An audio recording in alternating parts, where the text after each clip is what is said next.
Our world is lost in unnecessary fear and hurt.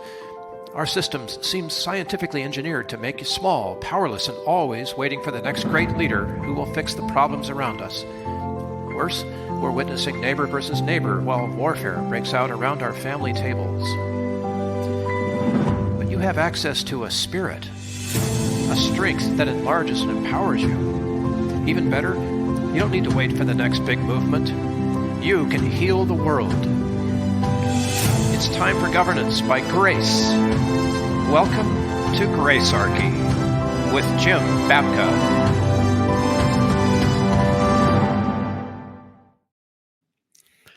Well, we are here to do the impossible. One more time. Wow. Tall order today. You know, every time we face the microphone, it's like we're going to get this done in 40 minutes, right? and okay, folks, you heard it. This is a challenge. It just got dropped out on me. And even though Jim's internet speed is like the fastest on the planet, I kid you not, it really is. It is now. It wasn't for most of our history. This is a very recent development. We had an excuse. We no longer have an excuse, right? Yes. We have to do it fast. We're going to do something. And I'm grateful to Civil, the streaming platform. They've helped make that possible. Yes. Yes. Because you're watching us before the first presidential debate of 2024, which will feature, as always, the duopoly candidates, because we like binary choices here in America. And Jim has offered his expertise and background, which is extensive, to help you properly parse and watch this rigged debate that's coming your way. And I'm not being tongue-in-cheek about that. There is a certain amount of riggedness that goes into this that we want to explain today, as well as sort of answer some questions. So properly positioning this, answering the questions, and making a few grace points as we do, as we always do, is the point of this episode. And with that sort of clumsy, stumbling introduction, which is probably the best way to introduce a presidential debate in any campaign year, Jim, what have you got for us? Well, we will get into why I know some of the Picayune things that I'm going to get into today. There's reasons, and so we'll get into that. And I really do want to talk about what to watch when you're watching. And let me tell you the most important thing to watch in the debate. You ready? No, it's the podium height. I knew that from way back. It's how high the podiums are. Yes, it's the fact that they can turn off Donald Trump's mic anytime they want, right? Yes, bingo. Hello, amen. Okay. What is the most important thing to watch? People will be missing from that stage. Which ones?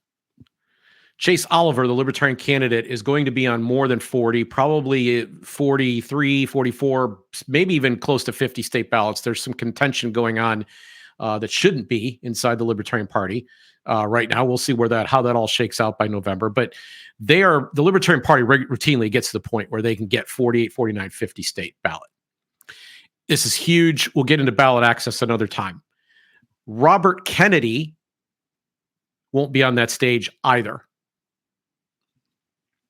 And I want to say up front that we tend to think of democracy as a fair system for competing to decide what it is that we want to do with our country. And what I want to point out right at the very top is if that is the thinking that you bring into this, then you're going to be off in everything that you're seeing happen in this debate, and especially the fact that the debate process is purposely rigged. It's designed to exclude. And that's because politics is war. And in war, everything's fair. And wisdom means you understand that. So if you look at this and you say, well, yeah, they're fighting a war and they don't care how they do it. I mean, like if they could get away with like putting tape over the other guy's mouth, or if they could get him to wear a stupid sign or whatever it is, they could, like anything they could possibly do to win. Scratch, bite, kick, steal, doesn't matter, right? If you understand that, then you can see these debates better for what they are, because politics is war. And then the other thing I want you to understand as we're going into this, and I'm going to amply demonstrate it today, is that third parties are really minority parties. Oh, yeah, no doubt. They're redlined right out of the process.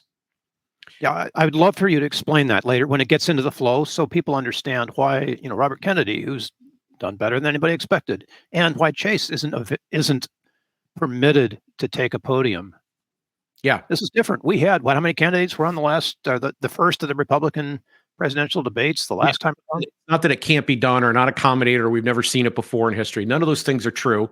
Right. Things are true.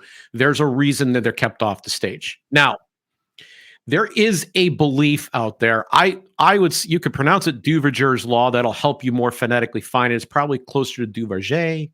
I don't know. But his law, which we'll go ahead and put down in the notes, Bill. Yeah. I'll throw it in there. People can find it. He's a French political scientist, and he looked across the globe at variety of different electoral systems and voting methods. And so his law applies to strictly first past the post plurality victories in single representative districts. So for those of us who are still catching up from the French pronunciation of Duverger, that means 50% plus one. It could mean 40% if you're the highest vote getter. Okay, right? so it's this the is highest not ranked choice. It's just like exactly. So it's just one person can have the seat, and that person got the most votes. Period. Okay, full stop. Now, in some place, it doesn't change just because you have a runoff. Okay, in fact, it actually compounds the problem. He said that people will start voting as if votes for outsiders are wasted votes. Specifically, what his claim is that the major parties, and this is a very sterile way of looking at it, will begin to take up the issues of the minor parties, marginalizing them and pushing them to the side so that you will only have two choices. But the real mechanism, the real way it works is that most people who are deciding, there's people who are for each side, but the people who will decide the balance of the election are voting for the candidate that they believe is the lesser of two evils. And gotcha. We had a whole episode we did about where half of it was about the wasted vote. I don't want to get into that deeply here, but I want to say that it's an irrational view that somehow or other your vote actually determines the outcome of a congressional election or a gubernatorial election or a presidential election. You're a pebble in the ocean, and so you don't determine that. But nevertheless, people vote as if the stakes are there, and if they vote for one of the minor party candidates, they are somehow or other existentially responsible for the victory of the candidate they hate the most, who has the best chance to win. So that's why they pick the second candidate. And that's why it's two choices. You with me so far? Yeah, it wouldn't work if it were more than a binary choice. Okay. This is, by the way, puts an ironic picture on the notion of votes being stolen from major party candidates, because the major party candidates, according to Duverger's theory, are the ones stealing votes from the minor party candidates. By being able to push aside and marginalize them, they are taking votes that would have gone to those minor party candidates. And those people represent people's true beliefs and values and intentions. The more candidates that are available on the ballot of the more diverse points of views, the more likely you, ladies and gentlemen, are to find someone who matches your values. So the wasted vote, most people, is completely irrational. And the irony is that the stolen votes are not, Donald Trump isn't going to lose votes to a libertarian. Joe Biden's not going to lose votes to Kennedy. That's not how this is going to work out. Those are people who are voting for the candidate they prefer. The stealing almost always is done by the major parties. And no accident, there's two parties, and I want you to think of them accurately. They're in a cartel. This is a cartel. There's only two companies allowed to compete in this system. One's called the Republican and one's called the Democrat. So I tend to refer to politics as the conflict machine. And so when you hear me say conflict machine, you think politics. When you hear me say politics, think conflict machine. They operate on a system of conflict, and only two primary warriors are allowed at the table. You're given a choice between two products in these debates. Which one do you want the most? No. Which one do you resist the most? And the parties and the regime media participate in this conflict machine. The more that they can get you at each other, the more that they can get conflict and argument going, the healthier it is for their line of work. And the conflict is the fuel. The conflict is the fuel. The whole machine is about conflict. Everything about the process is about conflict. Later this summer, we're going to do a series of rigged episodes. We're going to do some others about how politics and elections work. I want to talk very, very specifically about the conflict machine. I think we need to devote an entire, if we can, one of my intentions, my long list, is to do an episode on the conflict machine. This is so essential because if you're at conflict level 10, your brain level is 0. Your choices really are not that good. And right? they're not that good. So moving the conflict scale down increases the brain power that you can engage. Okay. So the conflict machine runs a play pretty routinely, and that's called agenda setting. Now, agenda setting theory is really simple. It's the idea that these things that we spend most of our time discussing, and I will tell you, our show has even had to try to find ways to play into this, where we put a name or a face or a hot issue in front of people that they recognize so that more people come and view the program. Human beings are very, very susceptible to agenda setting. And if I had to make a grace point today, here's the first one. This is the one I think that really, you could turn off the episode if you want after this. Don't, because I'm going to show you how to watch the debate now. But my first grace point would be stop being susceptible to the agenda setting conflict machine. Just stop. You could get off if you wanted to. Like, you don't have to watch the debates. You don't have to watch any of the news coverage of the debates. You don't have to understand anything about the debates. You have no responsibility to do that. But if you do, politicians are going to talk to you and they're going to tell you lies. And if you believe any of those lies, you'll be dumber than you were before you started watching the show. So there's real risk here. You're risking your IQ. Yes. But we're going to give you handles to hold on to so your IQ will not be at risk as you watch. Yeah, you're also going to get angrier. You're going to get lathered up and worked up at things you hear, right? So just as a grace point, you can turn it off. You can resist the agenda setting. You don't have to click the things in life that are being talked about by everybody else. You could decide you want to learn something deeper, more profound, expand your consciousness about what's going on in the world. Okay? All of that is context. We're going to talk about Duverger's law. We're going to talk about the conflict machine. We're going to talk about the regime media and agenda setting. That's going to happen here throughout our discussion here today. But now I'd like to move into some history, if we could. Yes, because this whole idea of debates is kind of novel, isn't it? It's new. It's new. It's it's just a little bit longer than my lifetime. Yeah, 1960. 1960 is the 60. Kennedy-Nixon debate. They go on television and they debate each other.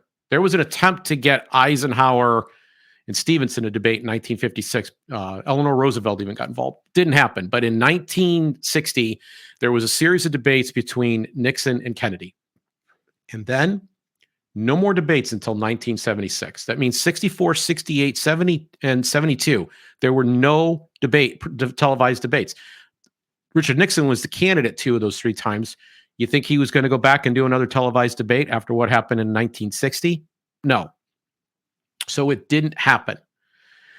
But in 1976, 1980, and 1984, those debates were organized by the League of Women Voters. And I just want to pull out something about 2 of those debates. The first one, 1980, there was an independent candidate in the race. He was a congressman from Illinois by the names of John Anderson. And even though he was a Republican, he was a quite liberal Republican, and Jimmy Carter believed he would pull more votes from him than he would from Ronald Reagan, so Jimmy Carter refused to debate. Ronald Reagan agreed to debate John Anderson. It didn't get a lot of attention. People didn't care as much. And ultimately, Reagan conceded to the point and debated Carter and was considered by most people the winner of that debate, and then went on to win by a pretty wide margin in 1980. Then in 1984 is the most memorable moment in the history of the televised debates. Ronald Reagan was accused after having lost the debate.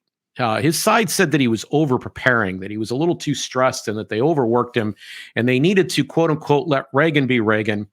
But this was actually a planned, rehearsed line. Found out years later that Reagan used to write his jokes on index cards and keep them in a file. There's no way this was not rehearsed. That age was going to be brought up as an issue, as it's likely to be this week. Yes. And Reagan said, well, I will not make age an issue of this campaign. I am not going to exploit for political purposes my opponent's relative youth and inexperience. And it brought the House down. Even Walter Mondale had to laugh. And if there was any chance Walter Mondale was going to run It went right out of the room at that moment. It was a massive, crushing landslide. So the debates matter, right? 1988, though, is a transitional year in this process. The League of Women Voters withdrew their sponsorship because George H.W. Bush and Michael Dukakis campaigns had made a quote-unquote memorandum of understanding. Bill, they had determined which candidates could participate, which of course was just the two of them, who the panelists would be that would be asking them the questions, and even, as you pointed out at the top of the broadcast, the height of the lectern. Yeah, it's very important. Crucial. The league statement said that they were withdrawing their support because, quote, the demands of the two campaign organizations would perpetrate a fraud on the American voter. In other words, out of integrity, they said, we're out. So the League of Women Voters basically said, this process is fraudulent. We don't want to play anymore. That's exactly what happened. That's exactly. Was anybody listening? Oh, it was on purpose. A year before, in 1987, the Commission on Presidential Debates was formed. It's a commission made up of half Republicans and half Democrats. It's chaired and co-founded by a former chair of the Democratic National Committee and a former chair of the Republican National Committee. The Democrat was named Paul Kirk. The Republican was Frank Fahrenkopf. And at their founding in 1987, at the press conference, Fahrenkopf said the commission was not likely to include third parties when asked. And Kirk went further. He said he believed third parties should be excluded. Does it even matter to ask why? I mean, obviously, it's not to their advantage if you're in the duopoly. So what they were trying to do was, within the normal campaign finance laws, find a way to work out the whole debate mechanism, plan it, provide corporate sponsorship to run the whole show, and get it on television. They would handle all the heavy lifting for the campaigns.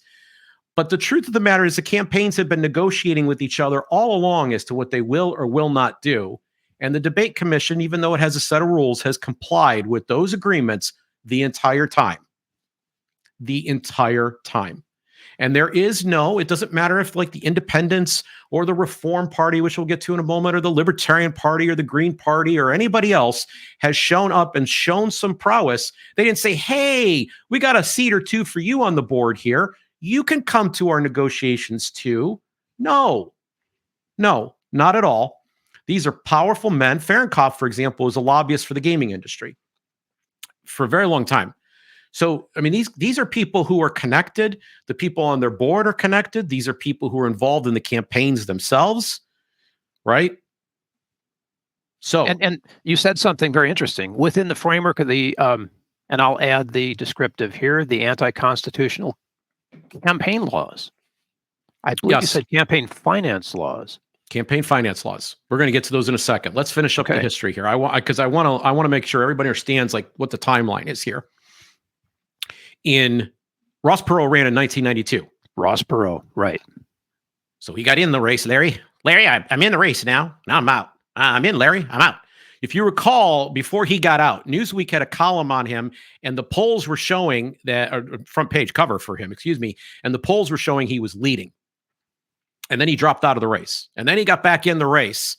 And when they made their debate commission announcement, I don't want you to forget this. Throughout the rest of the podcast, please remember this fact. He was at 8% of the vote. He was at 8% of the vote in the polls in 1992. But he was on the stage anyway. You remember? I told you there was discussion and debate, even, a memorandum of understanding between the two campaigns. Bill Clinton's team wanted him on the stage. They really wanted him on the stage, and they succeeded in negotiations and getting him included.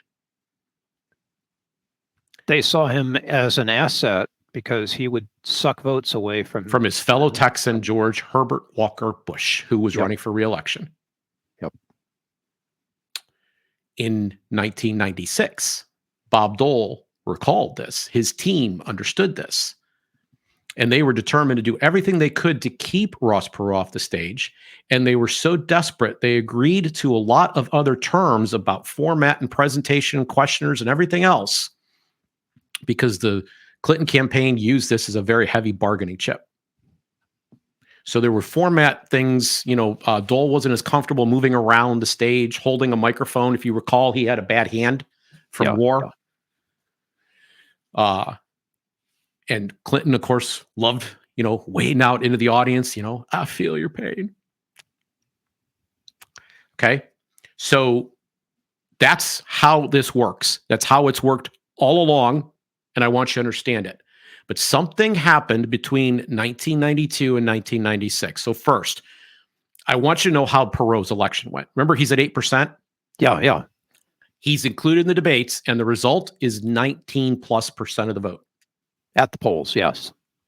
At election day, by being included, he was able to more than double his level of support just because he was on that stage. That must have scared the conflict machine. So now I want to look at Duverger's law for just a second. People suddenly were willing, 1/5 of the American public was willing to consider another option. They knew Ross Perot wasn't going to win, and yet they voted for him anyway. They didn't consider their vote so wasted because he was included in that conversation.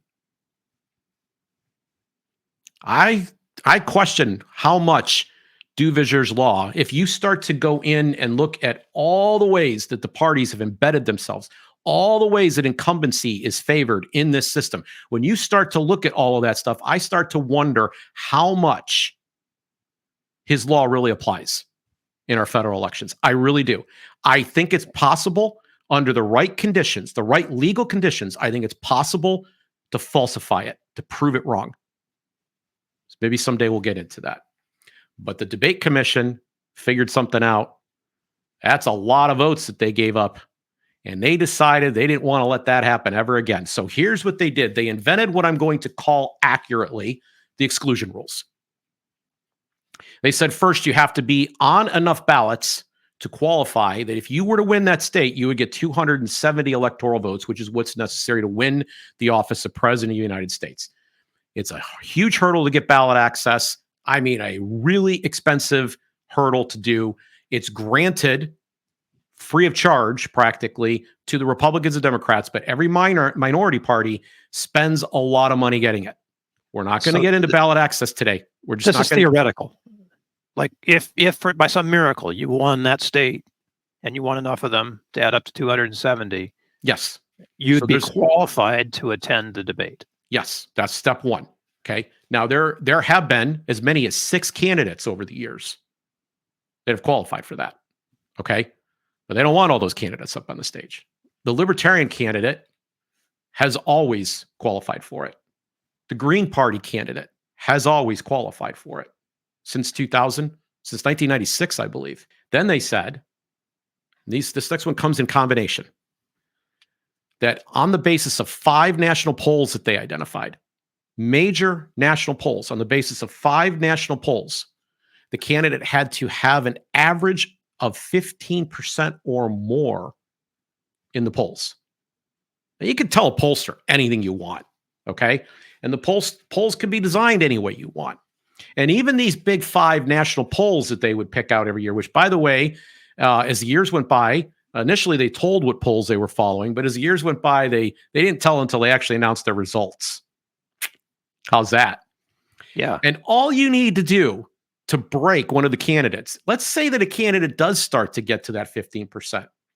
You just needed to leave them out of one poll because now the average wasn't going to hit 15% anymore. You see what I'm saying? So they had these 2 levels of rigging that they guaranteed. But they didn't pull the rigging down so low that they had to worry about Republicans and Democrats polling badly. There actually is a state, and I cannot recall for sure. I have one in my head, and I don't want to say out loud what it is because I'm worried I'll be wrong, where just a few years ago, the Republican Party was in danger of becoming a minority party because they were in danger of falling below a threshold of, I think it was 20%. Now, please don't quote me on that. Okay. So 15 is that great safe level where they're guaranteed they're very much in the clear. They have nothing to worry about in setting those standards. But every minor party candidate cannot get over that. Recall that Ross Perot was at what? 8. Exactly. That's going to come up again in our story. Now, here, I want to talk about the catch-22. The catch-22 is that a minority party candidate can't get into the calculus if they've got little or no advertising, they're denied daily media coverage. Without that exposure, then they won't be in the debate either. They won't be in the debate either. So this explains why, all the crazy ass statements that RFK Jr. is making that get him coverage helps him to cross that threshold. Because the media is going to cover it. Yes. Okay. So now when the candidate, I learned this in 2000, and I'll tell you how in just a moment. In September every year, when they make their announcement, anybody that is thinking about voting third party at that point, the flirtation ends. The effect, near as I can tell, and this goes all the way back again to the year 2000, but I have seen it since, as I'm going to tell you about in just a second. The effect has been to basically knock the amount of support down by a little more than 50%, about 60%. Support for what, Jim? You're in a poll at a certain level, and then September comes along and they announce who's going to be behind those agreed upon size lecterns. Yes. Poll numbers will drop between then and election day by about 60%. For third parties or for everybody? Third party. Gotcha. Okay. So the parties that are on the stage, thank you for making sure we were clear. The parties that are on the stage, they're fine. Their numbers. And if a third party makes it on the stage, we have Ross Perot's history to recognize that it's going to make a difference. It's going to be a positive difference. You're going to go up, probably well in excess of the 15%. But you're not going to go up. You're going to go down if you don't make that cut. And it's that cut that matters. Okay. So I happen to know some stuff because I am a former, long time ago, almost a quarter century. It's a quarter century now. Chair of the Libertarian Party of Ohio. First time we gained ballot access in 18 years at that point. And the most candidates we've ever run, the record still stands to this day. There were over 70 of them up and down the ballot. And I was tuned into what was going on in the party and stuff at that time. And I ended up getting pulled up to go to work on Harry Brown's campaign in 2000. He was the nominee of the Libertarian Party. He was on, the Libertarian Party had 50 state ballot access. He was not on in Arizona due to a kerfuffle that was going on there. But everywhere else, he was on the ballot. And he was a candidate that seemed like he walked out of central casting. So a guy named Eli Israel and a group of other libertarians up in Massachusetts organized before the Boston debate to try to get an injunction to stop the debate from being run. They wanted to stop it unless Harry Brown and the other minor party candidates, which at the time included Ralph Nader, were going to be included on the debate stage. That's gutsy. The judge said, "You've wasted the court's time. You've come to me too late to make this request. I can't grant you're going to upset too many people's plans. I cannot grant your injunction." Oh, poor people. So that injunction did not occur. There was a subsequent effort to come much earlier and to sue the Commission on Presidential Debates. That case was thrown out for lack of standing because the decision hadn't been made yet. There were criteria, and the decision would be announced that September. So you can't come early. You can't come late. You better be like Baby Bear and find that just-in-time spot. And I think it's not here. Not going to find it. All right. We just published at the Zero Aggression Project an article. I wrote this article almost 7 years ago plus, and updated it for inclusion in the Plan for Libertarian America, which was you can go read about what we were doing there. We'll include the link to it so you know the full context of how we got there. I don't want to waste any time on it. But there is a myth about the 2016 race that Gary Johnson as a Libertarian candidate ran in. Now, if a candidate should have been on the stage, it's Gary. Gary was a governor of a state, reelected. Mexico, right? Yes, reelected, with a vice presidential nominee on the ticket who was also a governor of his state, reelected. So these are both twice elected governors on the ticket. And at the time, in early September, we chronicle in the article, we actually have some footnotes on this. There were states where Gary was getting 11, 12, 13, 14, Yeah. 15%. He was doing well. And if you did look at his national average, do you want to take a guess what his national average was, Bill? 8%. Yes, we got a winner. In fact, it was about 0.5% higher than Perot's was at the time he was included in the debate. Uh-oh, this is scary for the duopoly. But the rule's 15%. So Yep. he's excluded. And on election day, he did a little better than 3%. Yeah. It went down by about 60%. A lot of people think that, and this is what the article was about, that Gary Johnson's campaign began to tumble. His numbers began to decline when he allegedly made the Aleppo mistake. First, the Aleppo mistake? Oh, yeah. So he's on MSNBC on their morning show. Oh, right. Yes. Oh, my gosh. And Mike Barnacle asks him, we recount this in the article that we're linking to, what about Aleppo? And they were talking about something completely different beforehand. And Johnson looks quizzically at him and says, what is Aleppo? And they, within 25 seconds, the cryon on the bottom says that Gary Johnson didn't know where Aleppo is. Okay.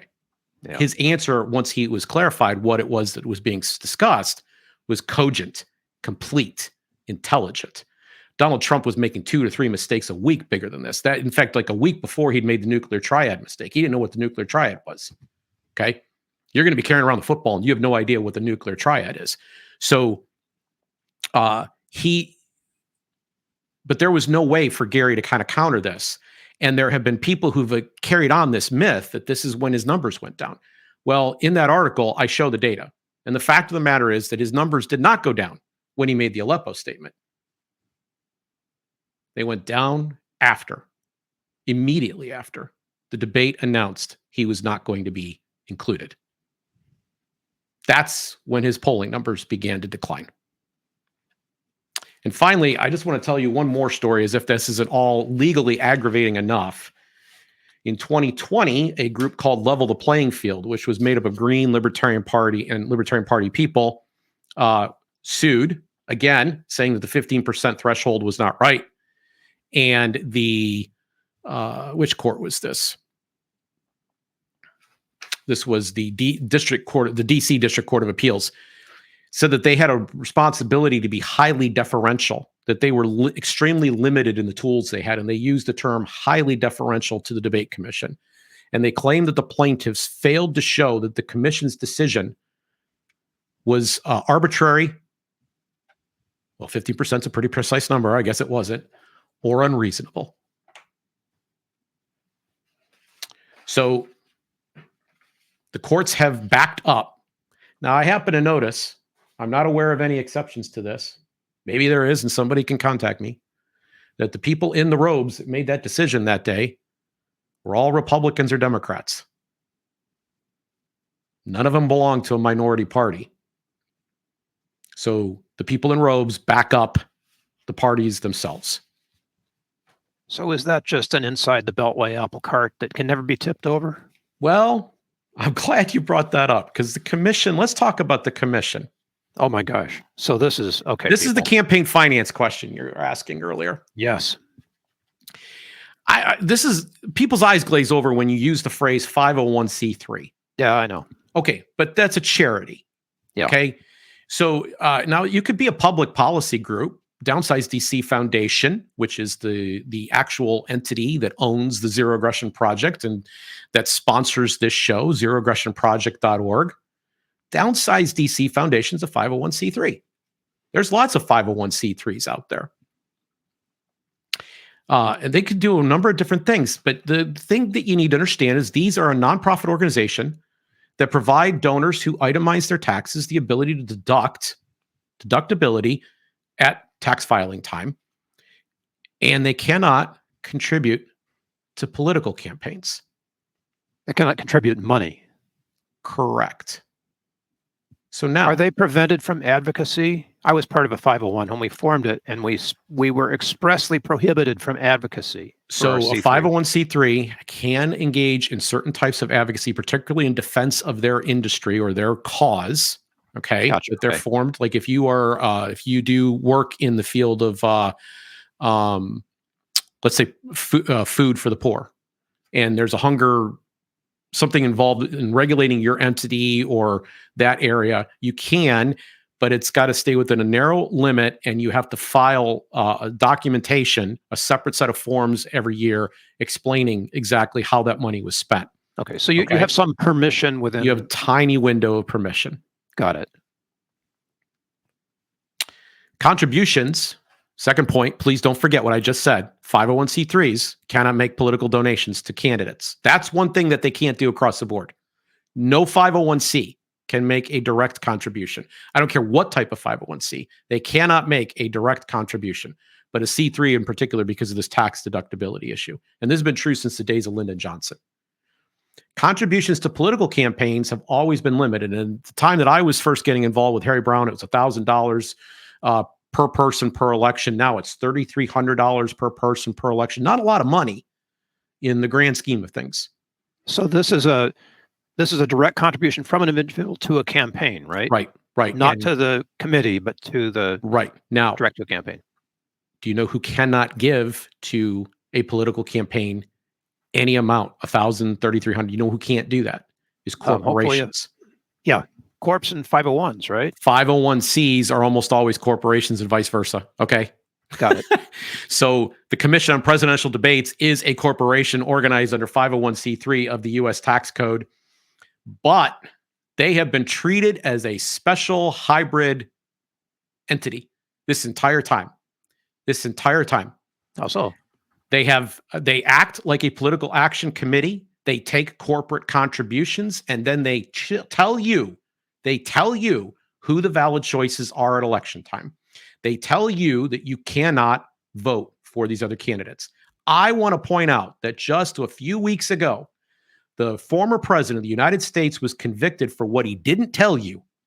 And he was guilty. His thing became a felony because of a violation of express advocacy rules. He wasn't expressing advocacy. That these were that he was hiding. He was using hush money to keep things away from you. The Debate Commission has exclusion criteria to tell you that you aren't supposed to consider these candidates. And then they provide free airtime, free advertising, free marketing to two of the candidates in the race. And those candidates during that time will use it to say, vote for me, vote against that person, which is express advocacy. Corporate funded through a tax deductible foundation. All these companies get to plaster their names all over this sponsorship and show how much they support and they care about democracy. And they're telling you, you can't really have democracy. You can only have these two choices. And that's essentially illegal. And they're giving the amounts we're talking about are way beyond $3,300. Way beyond $3,300. Yes. Right. This went on right up through 2020. That's how the Commission on Presidential Debates worked. The commission appears to be coming to an end. No kidding. Yes. In January of 2022, the RNC warned the Commission on Presidential Debates that it planned to amend party rules. They were going to make it so that it was prohibited for Republican candidates to participate in their debate. And they ratified that unanimously in a national committee meeting in April of 2022. So I could have told you then the debate commission had their goose cooked. They still plan their events anyway. They still have a schedule. You can go to the website and find it. It's there. They're planning on putting on debates.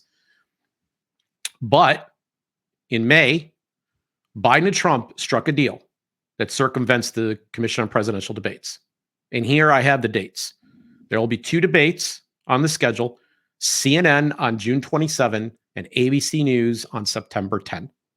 This is the earliest by far we have ever seen a televised presidential debate.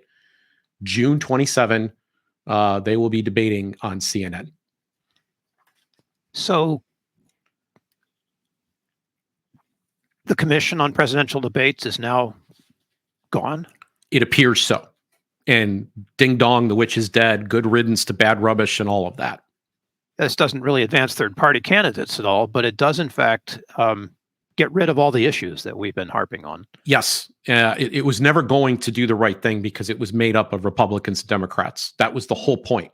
And I told you at the top, this is war. And if they can kick and scratch and steal and bite and bend and pull hair and do whatever else they need to do, they're going to do what they need to do to win.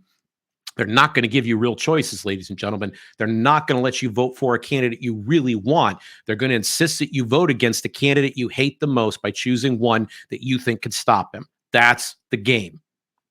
And they're going to keep you caught up in this conflict where you willingly give away your ability to set the agenda, where you choose to say, I'm not going to waste my vote. I'm going to vote like the rest of the lemmings who are walking off the bridge. That's what they're going to do. So if the CPD's gone, good riddance. Now the Republican and Democrat party chairs can make anything they want happen. Well, so here along comes CNN.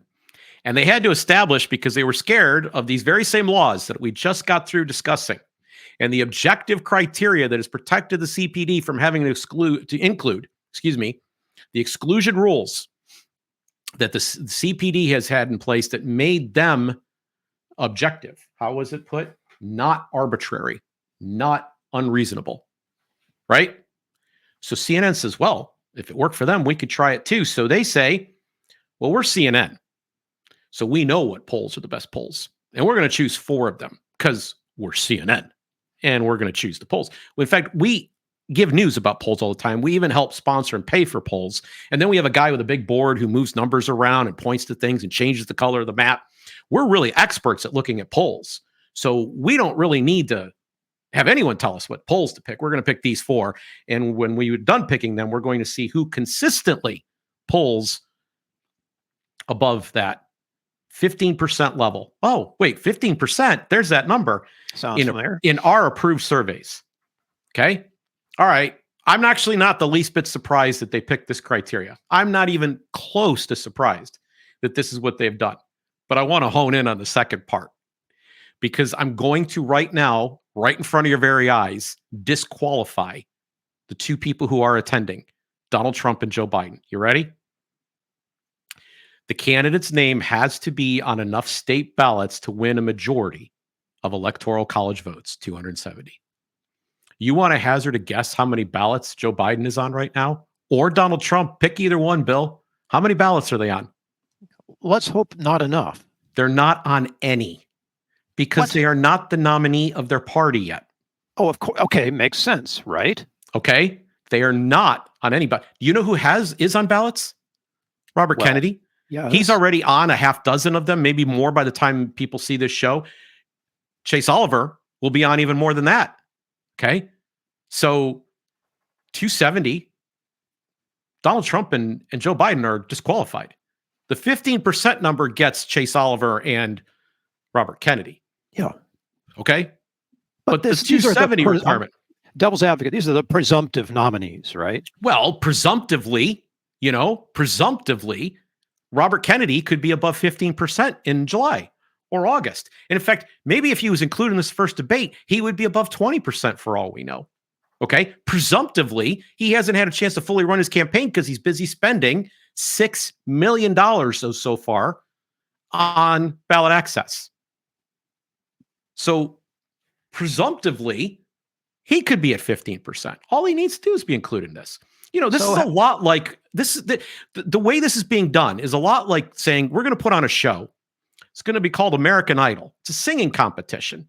We're going to put 12 people on a stage and we're going to have them sing. And then next week, we're only going to go straight to the final 2. We're going to knock everybody out. Forget all the other weeks. We're not going to try milking anything, getting any attention, worrying about ratings, none of that. We're not going to do a bit of it. We're just going to go straight to the final 2 and have a grand finale.